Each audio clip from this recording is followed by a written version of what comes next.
Trendyoldan bağlamalarım gəlib, gəlin birlikdə baxaq. Səhv eləmirəmsə bu ətirdir və ilk olaraq bundan başlamaq istəyirəm. Avon markasına aid bir ətirdir. Qablaşması bu cürdür.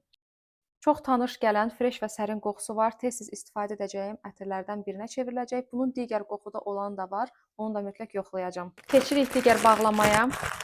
2 ədəd bluz. Bu formada qara bir bluzdur. Bunlar əynində çox tərz görsənir. Bir də qəti şəkildə aşağı sürüşmür, çünki burasında silikonu var. Və eyni bluzun digər rəngi. Bluz əynimdə bu cür görsənir. Ümumi olaraq çox xoşuma gəldi. Biraz ön hissəsindən bol qaldı. Məsələn, 36 ölçü sifariş eləsəm, məncə yaxşı qalardı. Sadəcə olaraq onda da çox kip olardı.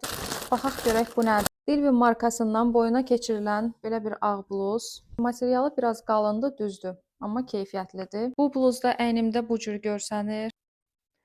Arxası da belə. Və sonuncu sifarişə baxırıq. Yenə Dilvin markasından bir geyim. Belə bir dondur. Uzun. Belə bir yırtmacı da var. Bu donun şəklini bura yerləşdirəcəm. Ayrıca bir kombin videosu da gələcək. Sifarişlərim bu qədər. Hansını daha çox yaraşdırdınız mənə rəylərdə yazın.